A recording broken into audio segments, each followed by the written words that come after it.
Welcome back, my little bugs, where we're continuing Shelby's route today. Honestly, I'm enjoying it more than I thought I would. It's not, as interesting to me as for Yuki's route, but I am interested to find out, if we learn who's stalking him to find out if he's married or not. And I'm interested in learning if he'll come to understand, and get help for his past traumas. One, I would love to see him get help because he seems so caught up on prestige and status because of what happened to him in the past. And then I'm also interested to see if he'll come to understand that prestige, working status and working all the time, doesn't equate to a healthy life, and that he'll actually fall in love with MC. So let's go. The morning after our conversation, I was in the kitchen by myself making breakfast. How many years had it been since I'd eaten a proper breakfast? I cooked for myself all through college to save money, but since starting the company, I never really thought much about food. I always had to be assessing everything, even when it came to cooking. It all had to be perfect. But why did I feel so nervous this morning? Is it because I'd never cooked for someone else before? It's weird to think this is my first time cooking for someone at my age. Just having someone else in my life makes me feel a little restless. I guess that's part of what people consider being married. I hate feeling like this, which is precisely why I'd avoided marriage or any personal relationship. But this has to succeed. I really do wonder, if it just is what happened in college that caused him to be this way, or if it's something more. This is all part of my job, and so it's critical that I do it perfectly. Or crucial. I don't like to think critical when I read crucial. I vowed to cook a perfect meal and present a loving relationship with a woman pretending to be my wife. I considered it my duty. I absolutely can't allow my client at any future dinner party to get the impression that our relationship is awkward in any way. Even in that moment, I was completely focused on the woman who was still asleep in her bedroom. I wonder if she'd enjoy my breakfast, or if perhaps she'd laugh at the state of my culinary skills. I doubt she would laugh at you. She's not the sort. In work and everything else in my life, I've been confident in the results. I've never been so unsure of an outcome before. When it comes to food, everyone has their own opinion. There's no objective way to measure success, which makes me incredibly nervous. I couldn't help but laugh at myself for being such a coward. It's ridiculous that I still feel like I should get married. She was right to yell at me the way she did.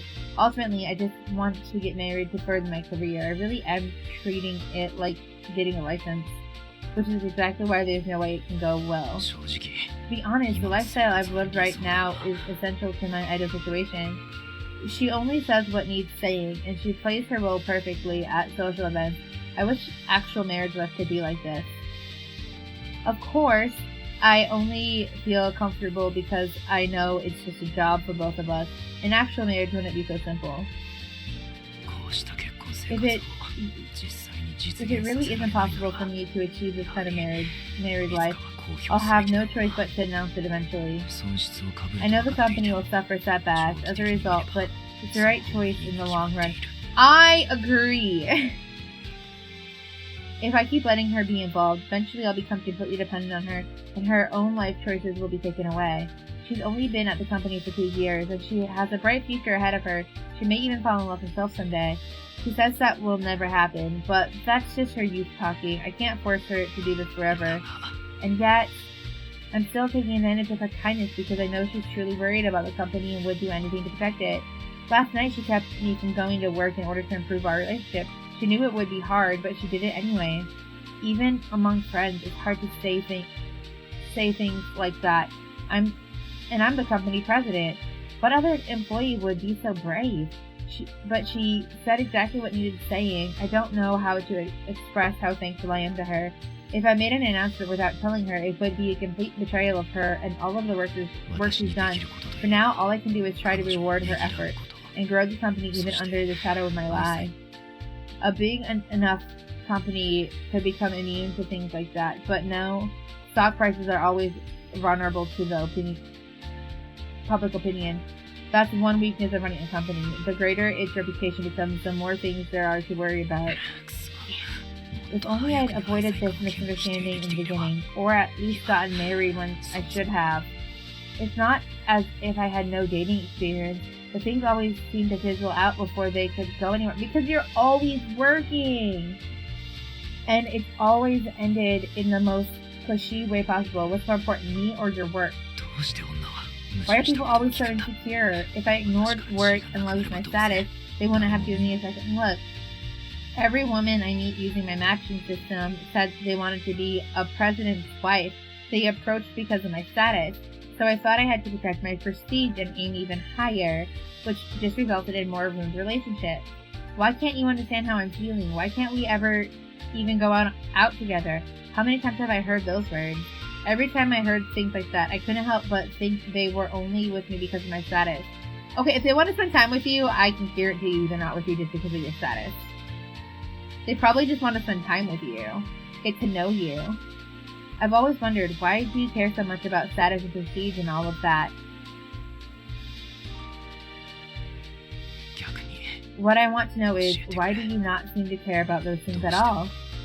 I heard sounds coming from her bedroom and turned in that direction. She must have been up and getting ready for the day. The image of her getting dressed popped into my mind. I pushed it away, but I could feel my cheeks getting warm. It wasn't like me. Is he starting to fall in love? No! Like watching Shelby fall in love is going to be super cute. Anyway, the important thing is to play the role of happy couple perfectly. This breakfast is an important part of that. Now that she's awake, I should get started on the bacon and eggs. Ooh, that sounds good. I'd pulled the eggs from the fridge earlier and grabbed 2 of them. 2 eggs, 2 people. Something about it made me uneasy. Is this what it means to be married? Even if it's technically fake, I'm still living the supposed married life? I shook my head to try and rid myself of these unfamiliar emotions, but the warmth in my cheeks still lingered. Aww. He must think she's at least somewhat attractive. I always also like getting the love interest point of view here. Good morning. I'd gotten dressed and headed toward the living room. A delicious odor hung in the air. Good morning. Breakfast is served. Also, I liked it better without his suit jacket on. Wow, you actually made it. Thank you so much. Well, I did promise, didn't I? Mr. Snell took off the apron he was wearing over his suit and brought me breakfast in the kitchen. There was vegetable soup, bacon and eggs, toast with jam, fruit. Ooh, that sounds really good. Wow, it's a proper full breakfast, and it looks really delicious. Honestly, I had no idea you could cook like this. My SS status applies to everything. I put my maximum effort into every single class I took. So, even in cooking class, he aimed for SS status. That did sound like the president I knew, and thanks to that, I was lucky enough to enjoy a delicious breakfast. Well, let's eat. I grabbed a spoon and started with the vegetable soup. It had a rich, healthy flavor. I couldn't hide my smile. It's really good. Is that so? I'm glad you like it. His genuine smile is adorable. Mr. Snell's shoulders loosened and he seemed to relax a bit. I guess he was concerned about my reaction. This is a new sensation. He has an image of the perfect working man, so it was kind of cute that he cared so much about what I thought. After I'd taken a few more bites, he finally picked up his own fork to start eating. But where's the conversation? I know he always has a backlog of messages in his morning, but still. He was just eating while staring at his phone and tapping away to respond to his latest emails. Last time he didn't look at his phone because there was a purpose to our conversation, with no clear goal this time. That didn't apply. It was nothing like being a married couple at all, more like 2 coworkers sitting near each other in the cafeteria. I kind of want to see his reaction if I say his name. Do it. Mr. Snell? Even as I said it, I caught myself. I suddenly realized that this is probably part of the problem. I'm Shelby? He blushed! I didn't mean to make him choke, but his blushing is cute. Just as I said his name, Mr. Snell seemed to choke. Why didn't you just say that? I'm sorry, I just thought it might help us seem more like an actual couple sharing breakfast. Should I go back to Mr. Snell? No, you're right. And he romanced him! He was still coughing as he looked at me with a touch of embarrassment. After a moment, he sighed. Please, just call me Shelby. It's probably best that we get used to doing that. Great, so then Shelby, what are your plans for dinner tonight? I made a point of asking in as friendly way as possible. Tonight, let's see, we haven't had dinner together in a while, so why don't we come home early and we can Eat together. You just earned 100 devoted husband points. Well, it's only because you're the ideal wife. I have no choice but to try and keep up. He smiled at me as he continued to eat his breakfast. He said it so naturally it made my heart skip a beat. Huh? The ideal wife? It made me really happy to hear him say that. It meant I was doing my job well. Although, I'd be lying if I said that was the only reason. I'm just happy because I was able to impress such a perfectionist, right? But that had to be it. Whatever it was, I tried to push the feeling aside as I munched on my breakfast. The toast was light and crunchy. The toaster must be really expensive because our toast was always so tasty. Oh man, I love like that perfect crunch toast. And then when you put butter on it, so one side is like soft and milky and the other side still gives that satisfying crunch. Oh, best. But the toast this morning seemed even more delicious than the toast I'd made for myself yesterday. You want to know what else would be delicious? If you hit that subscribe button and ring that little notification bell to stay up to date on this bug-alicious content.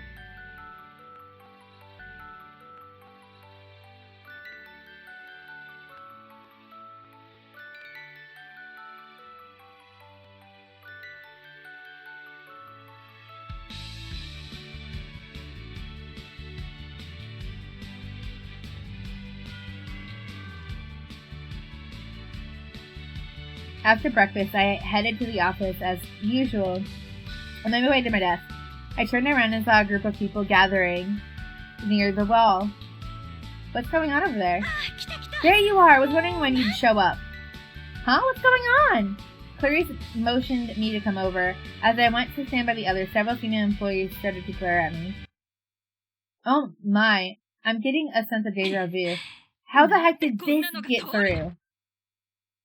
It was the same girl from the planning department. She stormed off and deliberately bumped into me on her way out.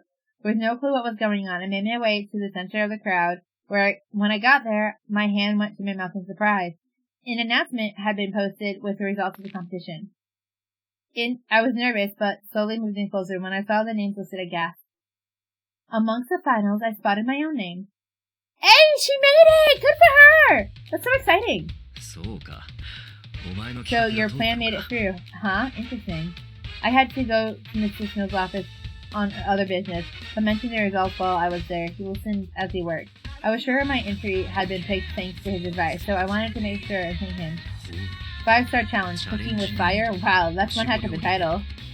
Mr. Snow looked over my project proposal sheet, along with the comments from the judges. They liked the example dishes you chose, too. Not that I'm surprised. Anyway, I'll review it again for my final decision. I wouldn't have made it this far without your feedback. You were a huge help on this, so I wanted you to be the first one I told about it. Thank you so much. Not at all. It went through because of your efforts. You stayed up far too late to work on it, didn't you? Huh? You saw me? I was working on another project and saw you passed out on the couch. In fact, I carried you to your room. Don't you remember? No, it's so sweet! I remember when I was a kid, the one time I fell asleep on my couch. I guess I was too big for my mom to carry at this point. So she woke me up. All I remember the next day was waking up in bed and not knowing how I got there. I was very confused. Oh, now that he mentions it, I did wake up in my bed once without remembering how I got there. I assumed I just overslept and walked into my room. It never would have occurred to me that he carried me. Sorry, I honestly had no idea. That must have been a big pain for you. Never mind that. I respect that kind of due diligence. And because of that, the judges were all impressed. Well done. Thank you. This makes me so happy. I can't deny that it feels good to have someone recognize your work. That's something that only happens among humans. I guess that's part of why I like them so much. To be honest, my days down here have been so much more fulfilling than my time launching Arizona as Cupid. Back in Celestia, connecting humans was simply expected of me, but if things went south, I never heard the end of it. But it's different here. If I get good results, I get praised for it. That's exactly how it should be. I'll be sure to keep working hard and help usher even more people into marriage. Excellent, I'll be counting on you. Alright, I'm gonna do this. Since my plan went through, I've been exempted from some of my normal duties in order to focus on the project. I chose a pretty unusual dish for our initial event, too. so I guess I'd better learn how to make it. I really put extra effort into the part of the competition that asks us to do something nobody's done before. If a couple can face and overcome adversity together, they'll grow closer. That's why I decided to make it pretty tough. Draw in a crowd with a simple concept like cooking, then put them through a 5-star gauntlet to help them become closer. But first of all, I need to figure out the location since Cupid doesn't have a kitchen on site. I chose a few candidates as soon as I started on the plan. Now I just need to go and negotiate with each of them. If this is a success, I'll be the perfect chance for even more people to discover the joy of marriage. And if I can do that, my promotion will remain a very real possibility. I have to beat my dad. I swear I'll prove to him just how amazing humans can be. But in order to do that, I need to give Cupid Corp even more exposure. It's pretty close to Mrs. Snell's to bring this company to the national stage, which makes it easy for us to work together. Which is why he thinks you're the ideal wife. Well then, if you'll excuse me, when my elevator revved, I gave a small bow and got on. As the door closed, Mrs. Snell gave me a quick wave before getting back to work. Oh, that was kind of nice of him. Starting today, my focus would be on bringing this new project to fruition. Let's do it! Cooking competition! Step 1 was securing a location for the event. I started by making appointments to visit several public kitchens. Next up, I connected a number of culinary experts to get a feel for how they would approach teaching a class like mine. What? You expect me to make such a tricky dish with this many people in a mere public kitchen? Can't be done. Just forget it. First of all, you would definitely need a brick oven, and the condiments and garnishes aren't exactly easy to get a hold of. Wait, let me write this down. And you call this a 5-star challenge? What a joke. If you want a real challenge, you need to add some snakes and hornets? Wow. Well, the main point is to help with matchmaking, so I still want them to have a good cooking experience. Maybe you should teach this class. Maybe we should teach it. I was running all over the place to make my plan a reality. I'd also made flyers to recruit volunteers and contacted designers to come up with some advertisements. There was so much to do. I could really use some help on this. Some of my duties had been cleared, but I still had plenty of normal tasks that I had to do, like preparing for daily meetings. I need to hand this off to General Affairs, and then I have to get this ready to put in the mail. So this just needs to get put in the mail, right? You can leave it to me. Peter approached from out of nowhere and plucked it from my hands. Peter, what are you doing here? I had some free time, so I decided to take a little stroll. A stroll? Anyway, how can I help? Besides mailing this, is there anything else I can do? Are you sure? Thank you. Then could you deliver the documents to accounting? Sure thing. Peter's actually being helpful. I like it. Also, his eye color is really pretty. Peter took the rest of my documents and wandered off. I felt relief that someone was finally lending a hand, which was quickly replaced by the feeling of someone staring daggers at me. What the hell? Who she thinks she is? Taking advantage of the president's secretary like that. Gosh, she really hates me, huh? I wish we could just work together on this, but I was sure that would make her hate me even more. It would really be best if all employees could get along. After all, we all want more people to get married, right? No, wrong. This is infighting. All this infighting would lead to more and more members leaving us for our competitors. I mentioned that to Clarice the other day, and she pointed out that people aren't that simple. I've been down here for 6 years, but I guess I still haven't become totally human. Living in human society can be so difficult. I get the feeling that even a full human lifetime wouldn't be enough to learn everything about what it meant to be human. That's how complex the differences between one human and another were, but that's also exactly what I liked about them. Wait, no, I don't have time to be thinking about this right now. I have my next interview in just a few minutes. It was my job to do everything I could to help each member get married. After all, they're trusting us to help guide them through this great adventure called life.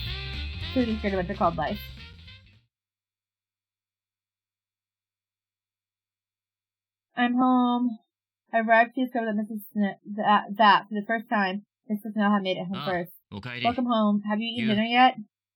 I grabbed some food at the cafeteria. I'm so tired.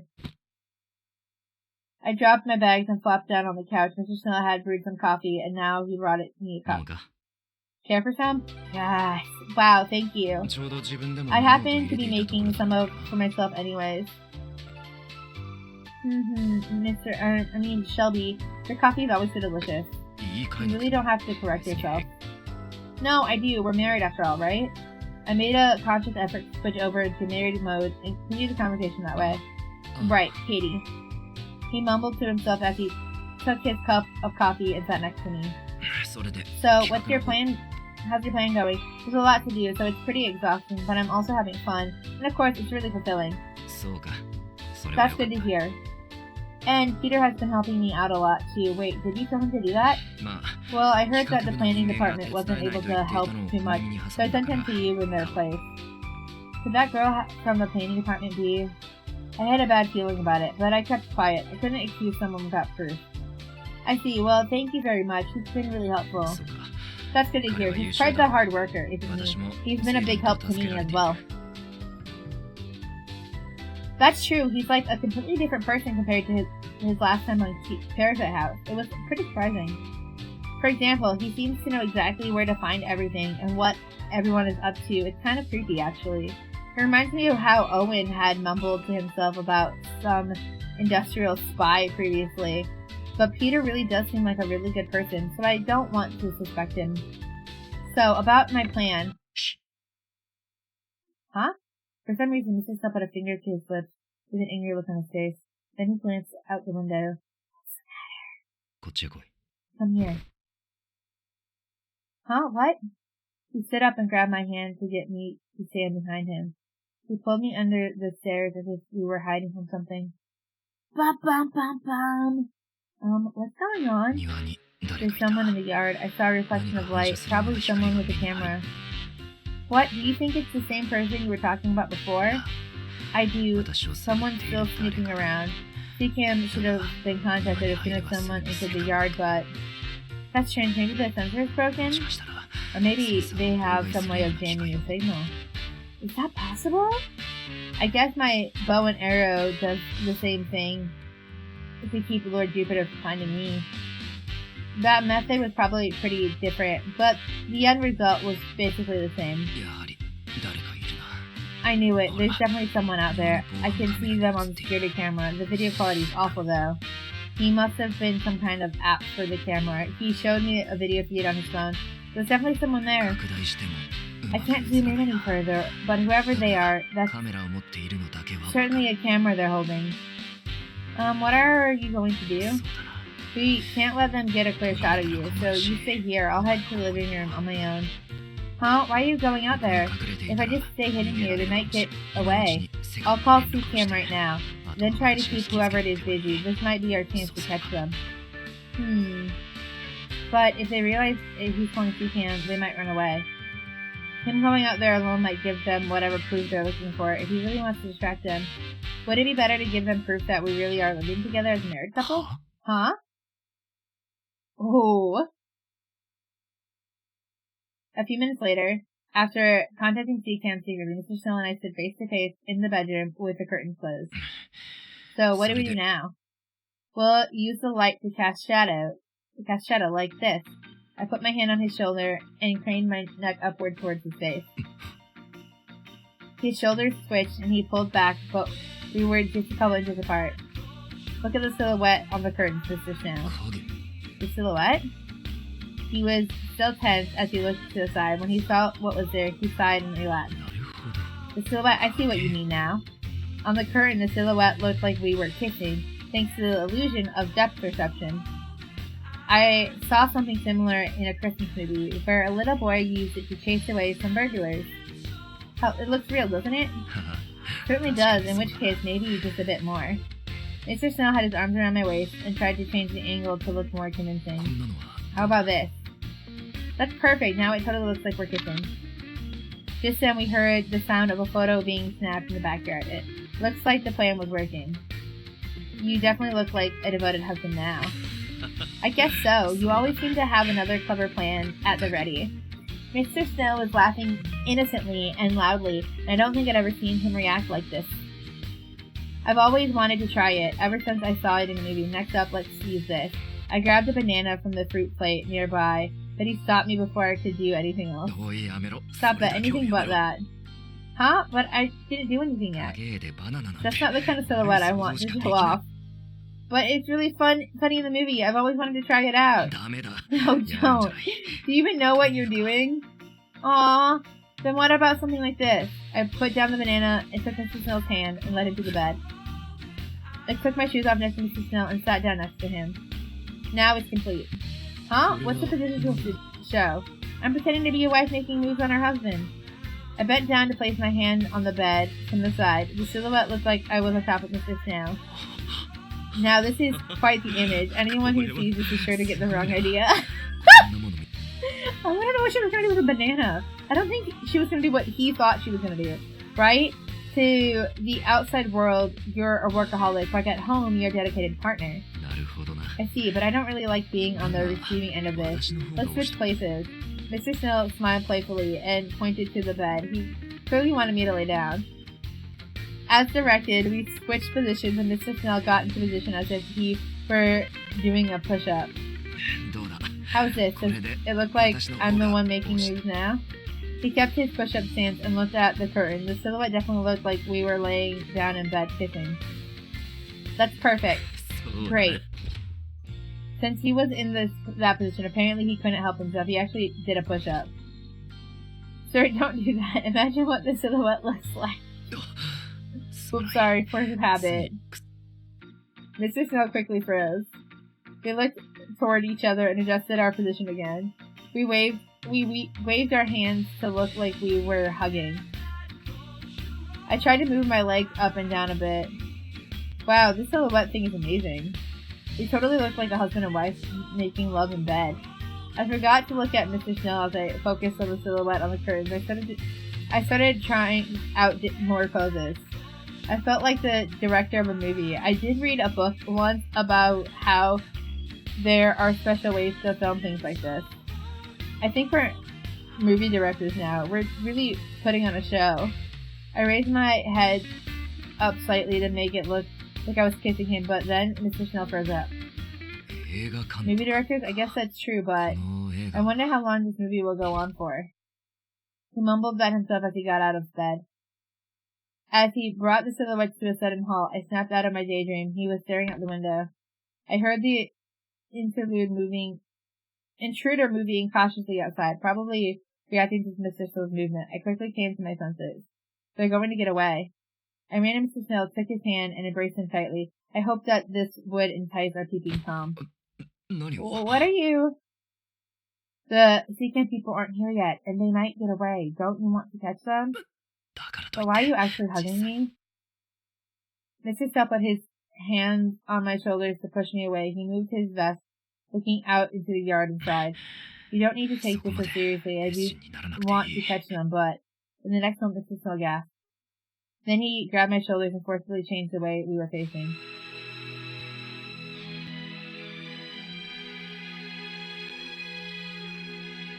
I'm still not a huge Shelby fan, but this is kind of cute.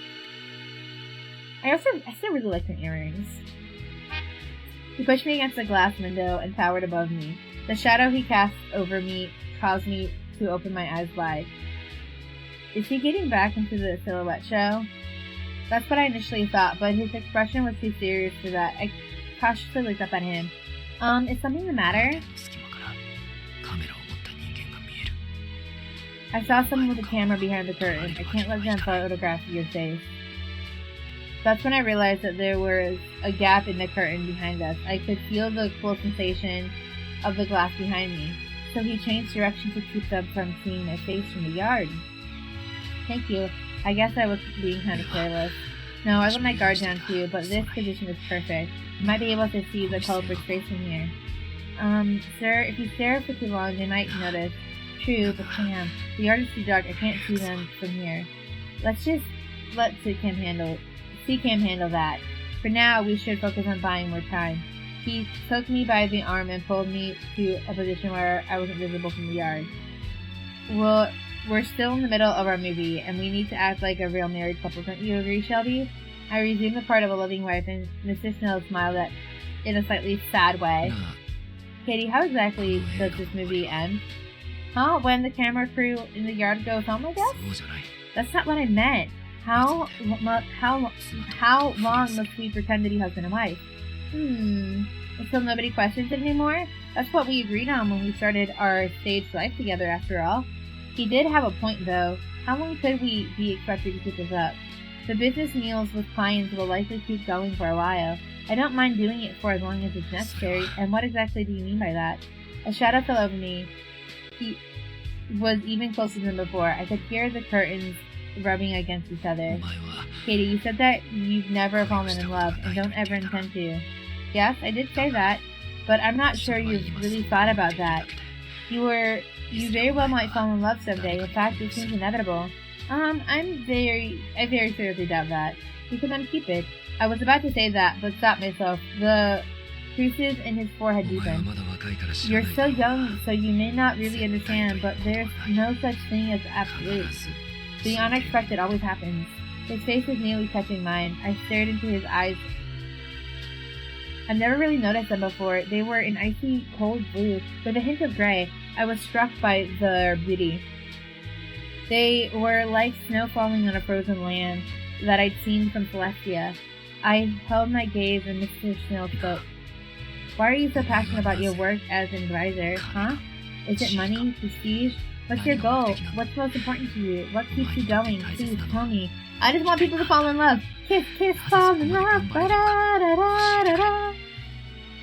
Was this a job interview? He fired questions at me like a police interrogation. I started breaking out in a cold sweat. Can it just be because it's worth doing? Is that really all there is to it? Can there really be enough for any human? I could tell he doubted me. His eyes told me he didn't believe someone like that could possibly exist. I'm stupid, so it's basically my instinct to do this. But if I say that, he'll think that I'm teasing him and get annoyed. Even if I told him I wanted to prove to my stubborn dad that humans can connect all on their own, he wouldn't believe me. I've seen many employees come and go. No one of them could maintain motivation like yours for so long. You said you wanted to be promoted, but you also said you're not interested in prestige. How can that be? Why was he staring at me with such concern? Were my eyes deceiving me somehow? I want to know what you want. What do you think of your current life? My current life? What do you mean? To be honest, this life right now is my ideal, but I can't shake off my guilt for taking advantage of you. So I want to know. It's necessary for the employer to know the will of his employee. He said that with an undeniably serious tone, and stared straight into my eyes.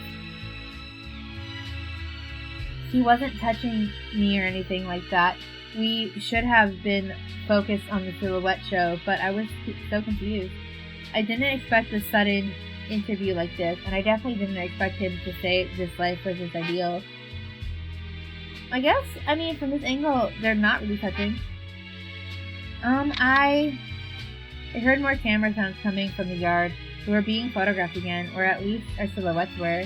I was frozen. I couldn't move a muscle, but somehow I had to act at our loving couple show. Just as that moment, Mrs. Mill's phone rang.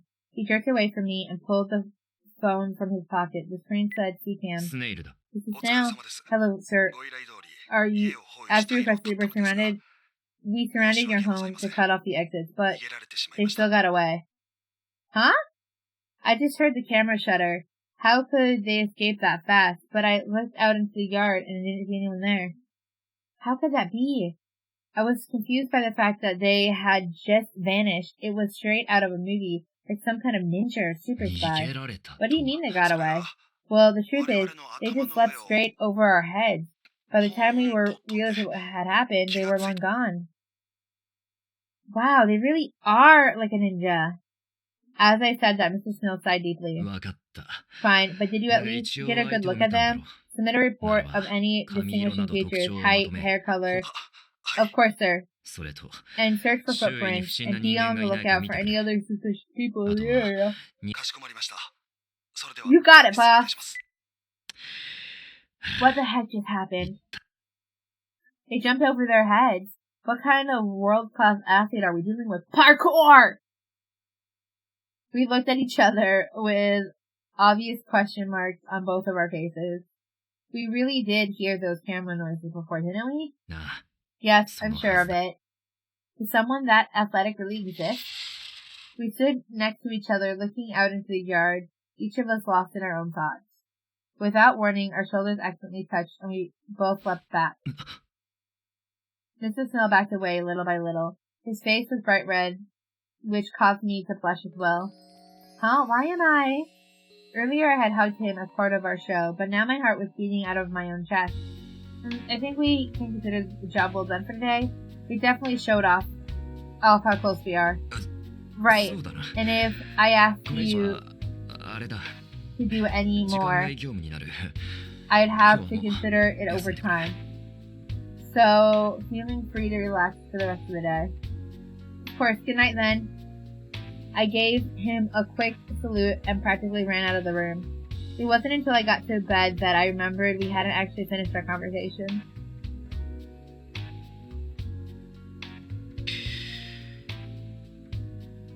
Since I was alone, I was free to sigh as long and as much as I wanted. What am I doing?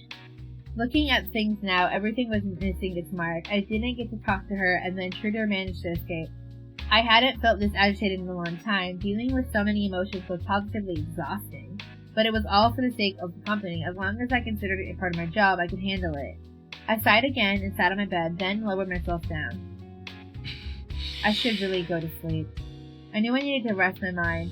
That would certainly improve my efficiency, and yet I tossed and turned. I just couldn't get comfortable, and a faintly sweet smell lingered on my bed. It must have been her scent. She was just in here, after all. The delicate scent of a woman is distinct from that of a man. No, it can't be. She was only on my bed for a moment. How could it have captured her scent so quickly? Even if it was brief, the fact she'd been on my bed, thinking about how defensive she'd looked, made me restless all over again. A woman was living in my home. I hadn't thought much about it before now, but that fact suddenly weighed heavily on me. She was also so diligent at work that I hadn't really noticed anything feminine about her before today. But now it was different. She was undeniably a woman. I thought I understood that before, but calm down. She's a subordinate. A subordinate from work. This is a business relationship. I remembered the silhouette to be cast around the curtains. She was focused only on that, but that wasn't the case for me. To my eyes, those shadows were positively lewd. I honestly wanted to stop it. It was so awkward, that's why I jumped up from bed. Ever since the rumor of me as a devoted husband was born, I've avoided things of that nature. I'm already 32 after all, but no, that's much too young to pretend I'm beyond feeling of desire. I put my hand on my forehead and stared up at the ceiling. I had to sleep, or it would start to affect my work. But what am I supposed to sleep in this cloud of? But how am I supposed to sleep in the cloud of this percent? I mean, that's a solid point. Are you guys liking this content? Smash that like button like a bug. Food is the spice of life. And with that, we're gonna end this episode. We'll continue Food is the Spice of Life in the next segment, and I think that's part 4. If I'm counting part 1 as his date, which I am, because that's what got us here. As always, remember to eat some food, get some sleep, and drink some water, because you are important, and so is your health. I will catch you guys in the next episode. Have a good one. Bye-bye!